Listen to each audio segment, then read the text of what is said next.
ഭാരതത്തിൻ്റെ അപ്പസ്തോലനായ വിശുദ്ധ തോമാസ് ലീഹായുടെ ഓർമ്മ തിരുനാൾ ആഘോഷിക്കുന്ന ഈ അവസരത്തിൽ ദുഃഖറാന തിരുനാൾ മംഗളങ്ങൾ ഏവർക്കും ആശംസിക്കുന്നു.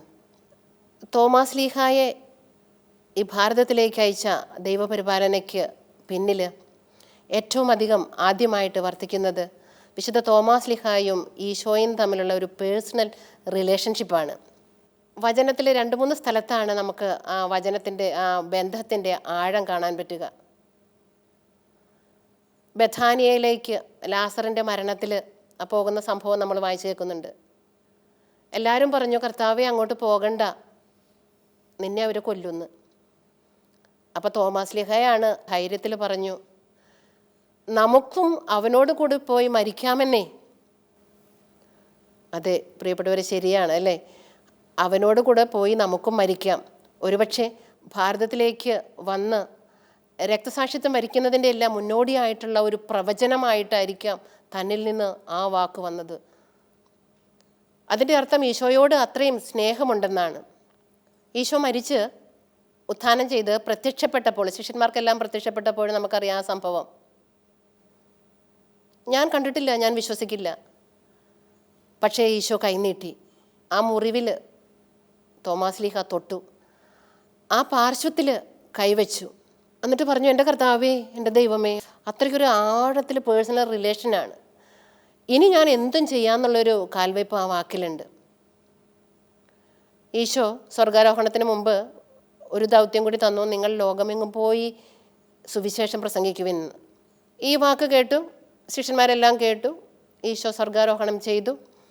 അതിനുശേഷം പന്തക്കുസ്തയ്ക്ക് ശേഷമാണ് ഒരു ശക്തി ലഭിച്ച് സ്ലീഹന്മാർ ഇറങ്ങുന്നത്. പന്തക്കുസ്തയ്ക്ക് ശേഷം ഈശോയുടെ ഈ വാഗ്ദാനം അനുസരിച്ച്, ഈ നിർദ്ദേശം അനുസരിച്ച് എല്ലാവരും പല സ്ഥലങ്ങളിലേക്ക് ഈശോയെ പ്രഘോഷിക്കാനായിട്ട് പോവുകയാണ്. ആദ്യം തോമാസ് ലീഹ പേർഷ്യ തുടങ്ങിയ സ്ഥലങ്ങളിലെല്ലാം പോയി. അത് കഴിഞ്ഞിട്ട് നറുക്കിടുകയാണ്, വീണ്ടും എല്ലാവർക്കും ഉള്ള സ്ഥലങ്ങൾ വീണ്ടും നറുക്കിടുകയാണ് ഓരോ സ്ഥലങ്ങളിലേക്ക് പോകാനായിട്ട്. നമ്മുടെ തോമാസ് ലീഹായ്ക്ക് നറുക്ക് വീണത് ഭാരതം, ഇന്ത്യ. ഈ നറുക്ക് കൈ കിട്ടിയപ്പോൾ തോമാസ് ലീഹ വിഷമിച്ചു. ഞാൻ ഇന്ത്യയിലേക്ക് പോകില്ല, കാരണം എനിക്ക് ഇന്ത്യൻ ഭാഷ അറിയില്ല, ആകെ യഹൂദ ഭാഷയാണ് അറിയുക, ഞാൻ യൂതനല്ലേ, ഞാൻ എങ്ങനെ പോകും?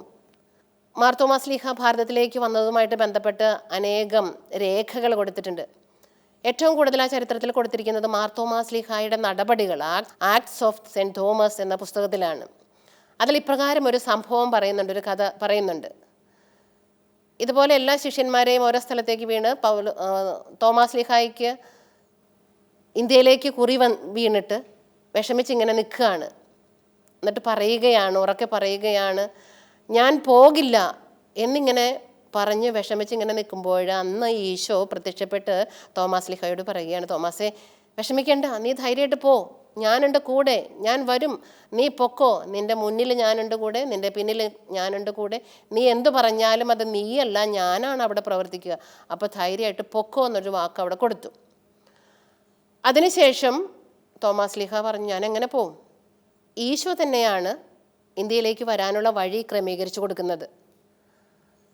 പെട്ടെന്ന് ജെറുസലേമിൽ ആബാൻ എന്ന് പറയുന്ന ഒരു ബിസിനസ് മാൻ അവിടേക്ക് വരികയാണ്. അവിടേക്ക് വന്നിട്ട് അയാൾ പറഞ്ഞു, ഞാൻ വരുന്നത് ഇന്ത്യയിൽ നിന്നാണ്, ഗുണ്ടഫർ രാജാവാണ് എന്നെ അയച്ചിരിക്കുന്നത്. ഇവിടെ നല്ല ശില്പികളുണ്ടോ കൊട്ടാരം പണിയാൻ? ഇന്ത്യയിലൊരു കൊട്ടാരം പണിയണം രാജാവിന്, അതിന് വേണ്ടിയിട്ട് നല്ല ശില്പികളുണ്ടോ എന്നറിയാൻ വേണ്ടിയിട്ടാണ് ഞാൻ വന്നത് എന്ന് പറഞ്ഞുകൊണ്ട് ഈ ആബാൻ അവിടെ നിൽക്കുകയാണ്. അങ്ങനെ നിൽക്കുമ്പോൾ പെട്ടെന്ന് ഒരു യാത്രക്കാരൻ അവിടെ വന്നിട്ട് ചോദിക്കുകയാണ്, ആബാൻ, നിങ്ങൾക്ക് ഒരു ശില്പിയെ വേണമല്ലേ? ഞാൻ കാണിച്ചു തരാം. ഈ പറഞ്ഞ യാത്രക്കാരൻ ഈശോയായിരുന്നു. ഈശോ രൂപം മാറിയിട്ട് ഒരു യാത്രക്കാരൻ്റെ വേഷത്തിലാണ് അവിടെ വന്ന് നിന്നിട്ട് പറഞ്ഞു, ഇതാ ആ നിൽക്കുന്നത് ഒരു നല്ല തച്ചനാണ്, നല്ലൊരു ശില്പിയാണ്, നിങ്ങൾക്ക് അയാളെ കൊണ്ടുപോകാം, നിങ്ങൾ ആഗ്രഹിക്കുന്നത് പോലെ കൊട്ടാരം പണിയാം എന്ന് പറഞ്ഞു. എന്നിട്ട് തോമാസ് ലീഹായെ ഈശോ കാണിച്ചു കൊടുക്കുകയാണ്. ഈ ആബാൻ വേഗം തോമാസ് ലീഹായെ ചെന്ന് വിളിച്ച്, എന്നിട്ട് അവർ രണ്ടുപേരും കൂടെ ഇന്ത്യയിലേക്ക് വരികയാണ്. ഇന്ത്യയിലേക്ക് ഗുണ്ടഫർ രാജാവിൻ്റെ അടുത്തേക്ക് വന്നിട്ട് പറഞ്ഞു, നല്ലൊരു ശില്പിയാണെന്നാണ് അവിടെയുള്ളവർ പറഞ്ഞത്. ആ പ്രകാരത്തിൽ കൊട്ടാരം പണിയുടെ എല്ലാ കാര്യങ്ങളും തോമാസ് ലീഹായെ ഏൽപ്പിച്ചു. കൊട്ടാരം ഏറ്റവും നന്നായിട്ട് പണിയണം, ഇത്ര ദിവസങ്ങൾക്കുള്ളിൽ പണിയണം, അതിനുള്ള പൈസയെല്ലാം ഇതാ നിൻ്റെ കയ്യിൽ തരുന്നു എന്ന് പറഞ്ഞിട്ട് അതിനുള്ള ചിലവെല്ലാം വേണ്ട കാര്യങ്ങളെല്ലാം തോമാശ്ലീഹയുടെ കയ്യിൽ കൊടുത്തു. തോമാശ്ലീഹ ഇത് മേടിച്ചു. എന്നിട്ടിങ്ങനെ പറഞ്ഞു, ഇനി ഞാൻ കൊട്ടാരത്തിൻ്റെ പണി കഴിഞ്ഞിട്ട് അങ്ങ് കണ്ടാൽ മതി, അതിനിടയിൽ അങ്ങ് വരുന്നത് അങ്ങേക്കും സന്തോഷകരമാകില്ല, അപ്പോൾ അതുകൊണ്ട് കഴിഞ്ഞിട്ട് വന്നാൽ മതി എന്ന് രാജാവിനോട് പറഞ്ഞു. അപ്പോൾ രാജാവ് പറഞ്ഞു, ശരി, എല്ലാം നിൻ്റെ സ്വാതന്ത്ര്യത്തിന് വിട്ടു തന്നിരിക്കുന്നു തോമസേ, എന്താ എല്ലാം വേണ്ട പോലെ ചെയ്തോ, എല്ലാം ഏറ്റവും നന്നായിട്ടിരിക്കണം എന്ന് പറഞ്ഞു. തോമാശ്ലീഹ എന്ത് ചെയ്തെന്ന് വെച്ചാൽ ഈ കിട്ടിയ പൈസ ഓരോ ദിവസവും അവിടെ കാണുന്ന പാവപ്പെട്ടവർക്ക് കൊടുക്കുകയാണ്. രാജാവ് ഇത് അറിയുന്നില്ല. രാജാവ് ഇങ്ങനെ ചോദിക്കുന്നുണ്ട്, എന്തുമാത്രമായി കൊട്ടാരം പണി? അപ്പോൾ തോമാശ്ലീഹ പറഞ്ഞു, പണി നടക്കുന്നുണ്ട്, നന്നായിട്ട് മുന്നോട്ട് പോകുന്നുണ്ട്, അങ്ങോട്ട് പോകുന്നുണ്ട്, അങ്ങനെ പറഞ്ഞു. കുറേ ദിവസം കഴിഞ്ഞപ്പോൾ, കുറേ നാളുകൾ കഴിഞ്ഞപ്പോൾ രാജാവിന് തോന്നിയ കൊട്ടാരത്തിൻ്റെ പണി എന്തുമാത്രം ആയാവോ, എനിക്കൊന്ന് കാണണമല്ലോ. അപ്പോൾ രാജാവ് കാണാൻ വന്നത്, കൊട്ടാരം എവിടെ? കൊട്ടാരം കാണാനില്ല. എവിടെ കൊട്ടാരം, എവിടെ പണി? അപ്പോൾ തോമാശ്ലീഹ പറഞ്ഞു, രാജാവേ, അങ്ങേക്ക് അതിപ്പോൾ കാണാൻ പറ്റില്ല. അങ്ങേക്ക് വേണ്ടി ഞാൻ പണിയുന്ന കൊട്ടാരം അത് അങ്ങയുടെ ഈ ലോക ജീവിതം കഴിയുമ്പോൾ അങ്ങേക്ക് കാണാം, അതൊരു വലിയ കൊട്ടാരമായിരിക്കും. ഇത് കേട്ടപ്പോൾ പെട്ടെന്ന് രാജാവിന് ഒരു ദേഷ്യം വന്നിട്ടുണ്ടാവും, ഇതെന്തായി പറയണേന്ന് തിരിഞ്ഞിട്ടും ഉണ്ടാവില്ല. പക്ഷേ വീണ്ടും ഈശോയെ തോമാശ്ലീഹ അവിടെ നിന്ന് പ്രഘോഷിച്ച കാര്യങ്ങളെല്ലാം ആഴത്തിൽ പറഞ്ഞു കൊടുത്തപ്പോൾ ഈശോയെക്കുറിച്ചുള്ള ബോധ്യം വന്നു, ഈശോയോട് സ്നേഹം വന്നു. അങ്ങനെ രാജാവ് ഈശോയിൽ വിശ്വസിക്കുകയാണ്. രാജാവും കുടുംബവും യേശുവിനെ വിശ്വാസത്താൽ സ്വീകരിക്കുകയാണ്. ഇത് ഒരു ചരിത്രത്തിൽ കൊടുത്തിരിക്കുന്നതാണ്. മറ്റൊരു കാര്യം, ആ കാലഘട്ടങ്ങളിൽ ജെറൂസലമിൽ നിന്ന് യഹൂദർ കേരളത്തിലേക്ക് ബിസിനസ് നടത്താൻ വേണ്ടി ഇഷ്ടംപോലെ യഹൂദർ കേരളത്തിലേക്ക് വന്നു, കേരളത്തിൽ താമസമാക്കുന്ന പതിവുണ്ട്.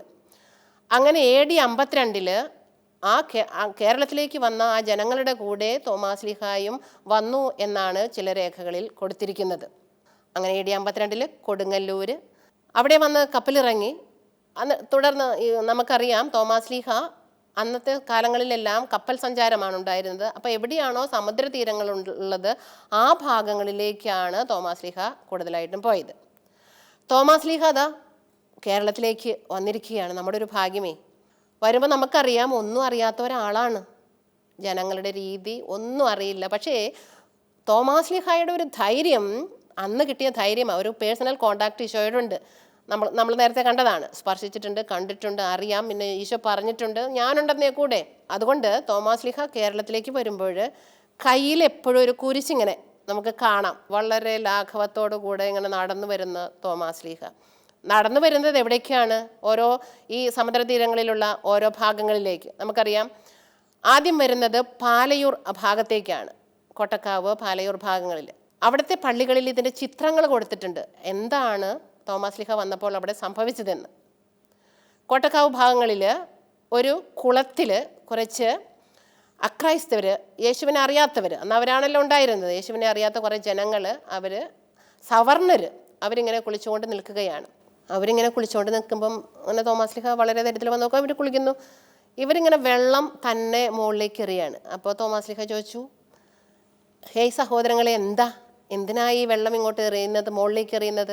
അപ്പോൾ അവർ പറഞ്ഞു, അതാ കണ്ടോ സൂര്യൻ, ഞങ്ങൾ സൂര്യനെ ആരാധിക്കുകയാണ്, സൂര്യദേവനാണ്, ഞങ്ങൾ നമസ്കരിക്കുകയാണെന്ന് പറഞ്ഞു. അപ്പോൾ തോമാശ്ലീഹ ചോദിച്ചു, എന്നൊരു കാര്യം ചെയ്യുക, നിങ്ങൾ വെള്ളം എറിയുക, അത് സൂര്യൻ സ്വീകരിക്കുന്നുണ്ടെങ്കിൽ ആ വെള്ളം അവിടെ നിൽക്കട്ടെ, നിങ്ങൾ എറിയുമ്പോൾ അവിടെ നിൽക്കട്ടെ, അങ്ങനെ പറ്റുമോ എന്ന് ചോദിച്ചു. അപ്പോൾ അവർ കൗതുകത്തോടു കൂടി ഞങ്ങളൊന്ന് ട്രൈ ചെയ്യട്ടെ, അവരങ്ങനെ ചിന്തിച്ചിട്ട് പോലുമില്ല. അപ്പോൾ ഈ ആളുകൾ പെട്ടെന്ന് വെള്ളം എടുത്ത് ഇങ്ങനെ എറിഞ്ഞപ്പോൾ അത് താഴേക്ക് തന്നെ പോന്നു. അപ്പോൾ തോമാശ്ലീഹ പറഞ്ഞു, ഇല്ല, ഞാൻ കാണിച്ചു തരാം, ഞാൻ എറിയാം എന്ന് പറഞ്ഞിട്ട് തോമാശ്ലീഹ കുളത്തിൽ നിന്ന് വെള്ളം എടുത്തിട്ട് മുകളിലേക്ക് എറിഞ്ഞു. തോമാശ്ലീഹ എറിഞ്ഞത് വെറുതെ മറ്റൊരെറിഞ്ഞ പോലെയല്ല, ഉള്ളിലെ കർത്താവാണ്, ഈശോയാണ്, ഈശോയ്ക്ക് വേണ്ടിയാണ് അത് എറിഞ്ഞത്, തൻ്റെ മഹത്വം കാണിക്കാനില്ല. പെട്ടെന്ന് ആ വെള്ളം അവിടെ അന്തരീക്ഷത്തിൽ നിന്നു.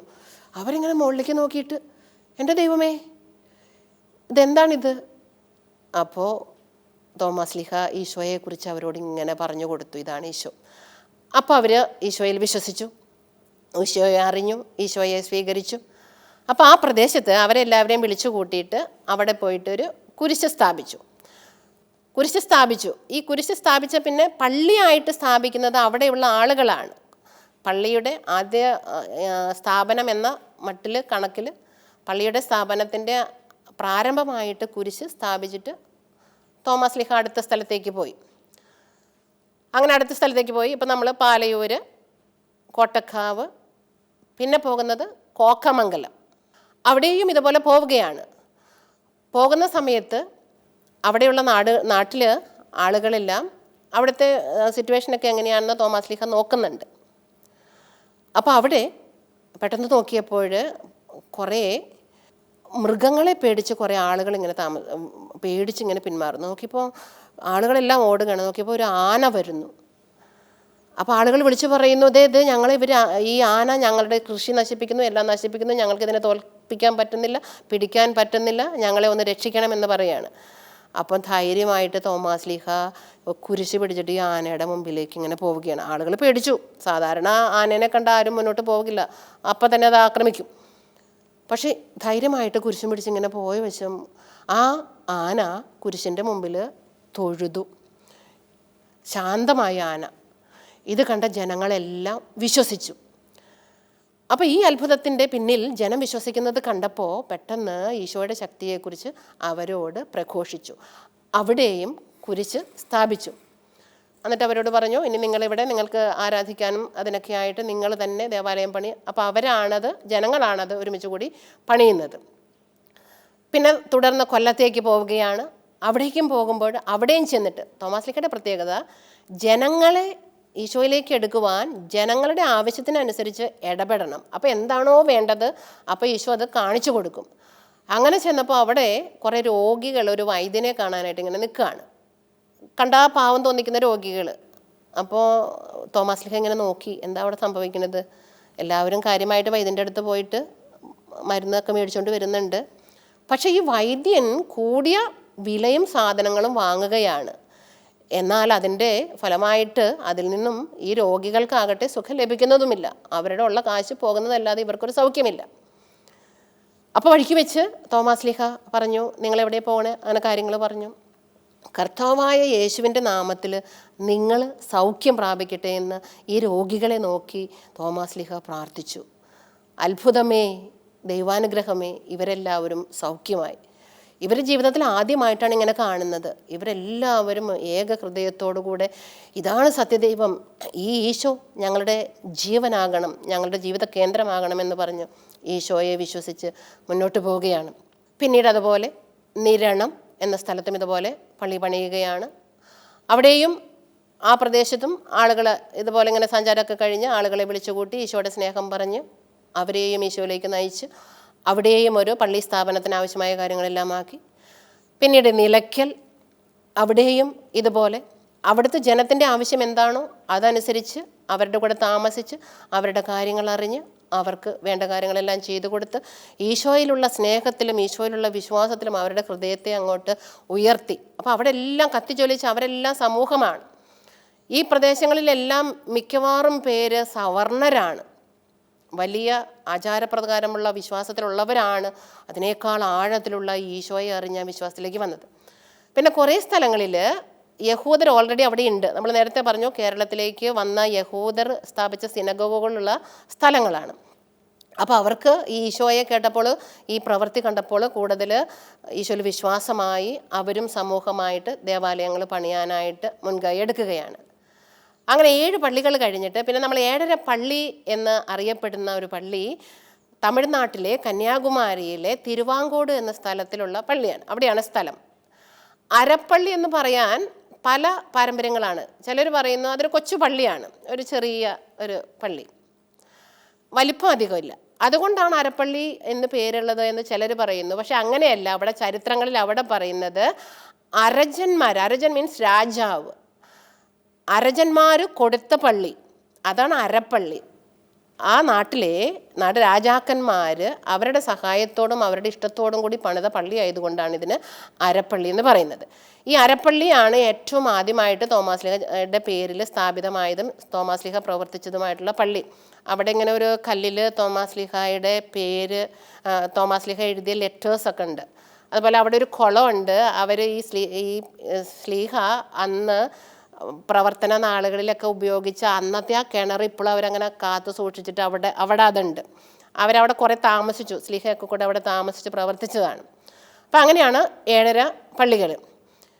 അങ്ങനെ എല്ലാ സ്ഥലങ്ങളിലും ഇത് പള്ളികൾ, ഈ 7.5 സ്ഥലം നമ്മൾ പറയുന്നത്, 7 സ്ഥലം പ്ലസ് അയ്യാരപ്പള്ളി എന്ന് പറയുന്ന ഈ സ്ഥലങ്ങളിൽ പള്ളി സ്ഥാപിച്ചതാണ്. പക്ഷെ അവിടെ മാത്രമല്ല തോമാസ് ലീഹ, നമുക്കറിയാം മലയാറ്റൂർ, കനകമല, കേരളത്തിൽ ഇതെല്ലാം വിശ്വാസത്തിൻ്റെ സ്ഥലങ്ങളാണ്. അവിടെയെല്ലാം പാദം, മലയാറ്റൂർ നമുക്കറിയാം, അവിടെ തോമാസ് ലീഹ കാല് വെച്ച് അല്ലേ, ഈശോയുടെ സ്നേഹം കൊണ്ട് എവിടെ നടന്നോ അവിടെ പാദം പതിയും, അവിടെ പാദം പതിഞ്ഞു, അത്ഭുതങ്ങൾ. അങ്ങനെ ഇനി ഇവിടെ മാത്രമല്ല, ഇന്ത്യയിലെ പല സ്ഥലങ്ങളിലുമുണ്ട്. ഇപ്പോൾ വസൈ, മുംബൈ, അവിടെയൊക്കെ ഭയങ്കരമായിട്ട് ഭക്തിയും ഭയങ്കര ദൈവസ്നേഹവുമുള്ള ആളുകളുണ്ട്. അപ്പോൾ അവരെന്താണ് അതിൻ്റെ ചരിത്രം നോക്കിയപ്പോൾ തോമാസ് ലീഹ ആദ്യം അവരുടെ ആ സമുദ്രതീരത്ത് കൂടെ വന്ന് അവിടെയൊക്കെ തോമാസ് ലീഹ പോയ പ്രദേശങ്ങളാണ്. അപ്പോൾ ഇന്ത്യയിൽ പല ഭാഗത്തും പോയിട്ടുണ്ട്. അങ്ങനെ കേരളത്തിലൂടെ തോമാസ് ലീഹ സഞ്ചരിച്ച് പിന്നീട് പോകുന്നത് മൈലാപ്പൂർ, തമിഴ്നാട്ടിൽ മൈലാപ്പൂരാണ്. മൈലാപ്പൂർ അവിടെ പ്രവർത്തിക്കുന്നു, ഈശോയെക്കുറിച്ച് പ്രഘോഷിക്കുന്നു. അപ്പോൾ അവിടെയൊക്കെ ഭയങ്കരമായിട്ടൊരു സവർണർ അവിടെ ഉണ്ട്. അവർക്കൊന്നും അവരുടെ ദൈവമല്ലാതെ പറയുന്ന ഈ ഈശോ, പുതിയ ഈ ദൈവത്തെ അവർക്ക് അങ്ങോട്ട് ദഹിക്കുന്നില്ല. അപ്പോൾ അവർ ഈശോയെക്കുറിച്ച് തോമാസ് ലീഹ ശക്തമായിട്ട് പ്രഘോഷിക്കുന്നതും അത്ഭുതങ്ങളൊക്കെ കാണുമ്പോൾ അവർക്ക് ശത്രുത കൂടുകയാണ്. ഇങ്ങനെ ശത്രുതയുള്ളവർ കേരളത്തിലും പല സ്ഥലങ്ങളിലൊക്കെ കണ്ടെങ്കിലും തോമാസ് ലീഹായെ ഈശോ എപ്പോഴും ഇങ്ങനെ പൊതിഞ്ഞ് സംരക്ഷിച്ചുകൊണ്ടിരുന്നു. ഒരിക്കൽ തോമാസ് ലീഹാനെ പെട്ടെന്ന് ആക്രമിക്കാനായിട്ട് ആളുകൾ വന്നപ്പോൾ, പെട്ടെന്ന് ഇവർ ഈ സവർണരിങ്ങനെ വന്നപ്പം പെട്ടെന്ന് തോമാസ് ലീഹ മയിലിൻ്റെ രൂപം എടുത്തു. അതായത് കണ്ടു നിന്നവർക്ക് അതൊരു മയിലാണെന്ന് തോന്നിക്കത്തക്ക വിധത്തിൽ തോമാസ് ലീഹയെ ഈശോ അവിടുന്ന് ആക്കുന്നത് പോലെയുള്ള സംഭവങ്ങളൊക്കെ ചരിത്രത്തിൽ ഉണ്ട്. എപ്പോഴും ഇങ്ങനെ സംരക്ഷിച്ചുകൊണ്ടാണ് നടക്കുന്നത്. ഈശോയ്ക്ക് വേണ്ടി മരിക്കാൻ റെഡിയായിട്ടാണ് നടക്കുന്നത്. ഈശോ എന്താ ആഗ്രഹിക്കുന്നതോ അത് നടക്കട്ടെ, ഈശോയെ പ്രഘോഷിക്കുക. അങ്ങനെ മുന്നോട്ട് പോയി ആൾ മൈലാപ്പൂരെത്തി. ചിന്നമലയിൽ അവിടെ വെച്ച് ഒരു ഗുഹയിൽ ഇരുന്ന് പ്രാർത്ഥിക്കുകയാണ്. ഇത് പ്രവർത്തിക്കണമെങ്കിൽ ഈശോയുടെ കോണ്ടാക്റ്റ് എപ്പോഴും വേണം. അപ്പോൾ ഈശോയുടെ എപ്പോഴും ഇങ്ങനെ നടക്കുന്ന വഴിക്ക് ഇരിക്കുന്ന വഴിക്കൊക്കെ ഈശോനെ പറഞ്ഞും ഈശോയെ എന്നും ഉള്ളിൽ വിചാരിച്ചാണ് നടക്കുന്നത്. പക്ഷേ ഈശോയുടെ അടുത്ത് ഈ പകലത്തെ പ്രവർത്തനത്തിൻ്റെ ഇതെല്ലാം കഴിഞ്ഞിട്ട് ഒന്ന് റെസ്റ്റ് ചെയ്തിട്ട് ഈശോയുടെ അടുത്ത് കൂടുതൽ ഇരിക്കാം, പ്രാർത്ഥിക്കാം എന്ന് വിചാരിച്ച് ഗുഹയുടെ ഉള്ളിൽ ഇങ്ങനെ പ്രാർത്ഥിക്കുമായിരുന്നു. അപ്പോൾ തോമാസ് ലീഹ എവിടേക്കാണ് പോണേന്നൊക്കെ എപ്പോഴും മറ്റൊരു കണ്ണ് വെച്ചുകൊണ്ടിരിക്കണ്ടായിരുന്നു. പെട്ടെന്ന് ഒരു ശത്രു വിഭാഗക്കാർ വന്നിട്ട് ഒറ്റ കുന്തം കൊണ്ടൊരു കുത്തിയപ്പോൾ പെട്ടെന്ന് എഴുന്നേറ്റ് ഓടി. ശൂലം കൊണ്ട് കുത്തി എന്നാണ് പറയുന്നത്. എഴുന്നേറ്റ് തോമാസ് ലീഹ ഓടി വീണ്ടും ഒരു സ്ഥലത്ത് ചെന്നു. അത് പെരിയമല. ആദ്യം ചിന്നമലയിൽ നിന്ന് കിട്ടി, പിന്നെ ഓടി പെരിയമല ചെന്നു. അവിടെ ചെന്നപ്പോൾ അവിടെയും ഇതുപോലെ ശത്രുക്കൾ കാത്തു നിൽക്കുന്നുണ്ടായിരുന്നു. അവർക്കറിയാം ഇതിങ്ങനെ ഓടി രക്ഷപ്പെടാൻ നോക്കുന്നൊക്കെ. അവരവിടുന്ന് കുത്തി. അതോടുകൂടെ അവിടെ വീണ് തോമാസ് ലീഹ മരിക്കുകയാണ്. എന്നിട്ട് മൈലാപ്പൂർ തന്നെ തോമാസ് ലീഹായുടെ ഭൗതിക ദേഹം അവിടെ അവർ സംസ്കരിക്കുകയാണ്. അങ്ങനെ സംസ്കരിച്ചതിന് ശേഷം AD 230 അവിടെ നിന്ന് ആ ഭൗതിക ദേഹം എടുത്ത് എദേസയിലേക്ക് കൊണ്ടുപോയി. എദേസയിൽ എന്തോ അക്രമങ്ങൾ നടന്നപ്പം വീണ്ടും ആ പള്ളിയിൽ നിന്ന് 1258 ഇറ്റലിയിലേക്ക് ആ ദേഹം അവിടെ കൊണ്ട് ഭൗതിക അവശിഷ്ടം അവിടെ സംസ്കരിച്ചു. ഇപ്പോഴും ആ ഭൗതിക ദേഹത്തിൻ്റെ ചില ഭാഗങ്ങളിൽ നമ്മുടെ കേരളത്തിൽ തന്നെ പല ഭാഗത്തുണ്ട്. അഴീക്കോട് പള്ളിയിൽ തോമാസ് ലീഹായുടെ കൈവിരലിൻ്റെ അറ്റമുണ്ട്, നമുക്കറിയാം, അവിടെ തിരുശേഷിപ്പായിട്ട് അവിടെയുണ്ട്. അതുപോലെ പല ദേവാലയങ്ങളിലും അങ്ങനെ തിരുശേഷിപ്പുകൾ ഉണ്ട്. അപ്പോൾ ശരീരത്തിൻ്റെ പല ഭാഗങ്ങൾ ഈശോയ്ക്ക് വേണ്ടി പ്രവർത്തിച്ചപ്പോൾ അതെല്ലാം തിരുശേഷിപ്പായി മാറി, ഈശോയ്ക്ക് വേണ്ടി പ്രവർത്തിക്കുകയാണ്. പോൾ ആറാമൻ പാപ്പ ഭാരതത്തിൻ്റെ അപ്പസ്തോലനായിട്ട് വിശുദ്ധ തോമാസ് ലീഹായെ പ്രഖ്യാപിച്ചത് ഈ തോമാസ് ലീഹ ഭാരതത്തിൽ വന്ന് 19 നൂറ്റാണ്ടുകൾ പൂർത്തിയായപ്പോഴാണ്. അന്നാണ് ഭാരതത്തിൻ്റെ അപ്പസ്തോലൻ എന്ന പേരിൽ പ്രഖ്യാപിച്ചത്. അതുപോലെ തന്നെ 1986 ജോൺ പോൾ രണ്ടാമൻ മാർപ്പാപ്പ കേരളത്തിൽ വന്നപ്പോൾ മാർപ്പാപ്പ ഈ തിരുശേഷിപ്പുകളുള്ള സ്ഥലം, ഖബറുടെ ഉള്ള സ്ഥലം എല്ലാം മാർപ്പാപ്പ വിസിറ്റ് ചെയ്ത് അവിടെ പ്രാർത്ഥിച്ച് പറഞ്ഞു, ഭാരതീയരെ നിങ്ങൾ ഭാഗ്യവാന്മാരാണ്, വിശുദ്ധ തോമാസ് ലീഹായുടെ വിശ്വാസത്താൽ തീക്ഷ്ണതയുള്ളവരാണ് നിങ്ങളെന്നും പറഞ്ഞ് ആശംസിക്കുകയുണ്ടായി. അതുപോലെ ഭാരതത്തിലേക്ക് തോമാസ് ലീഹ വന്നതിൻ്റെ ചരിത്രങ്ങൾ പല രേഖകളിലുമുണ്ട്. നെഹ്റു ഒരിക്കൽ മലബാർ പ്രദേശം അവിടെ സന്ദർശിച്ചപ്പോൾ നെഹ്റു എഴുതുകയാണ്, ഈശോയുടെ ശക്തി അറിഞ്ഞ് ഈശോയിൽ വിശ്വസിക്കുന്ന ഒത്തിരിയേറെ പേര് ഈ സ്ഥലത്ത് ജീവിക്കുന്നുണ്ട് എന്ന് നെഹ്റു ഒരു രേഖയിൽ സാക്ഷ്യപ്പെടുത്തുകയുണ്ടായി. അങ്ങനെ തോമാസ് ലീഹായുടെ ആ ചൈതന്യം ഇപ്പോഴും മാർത്തോമാ ക്രിസ്ത്യാനികളിലൂടെ നമ്മിലൂടെ ഇപ്പോൾ അത് തുടരുകയാണ്.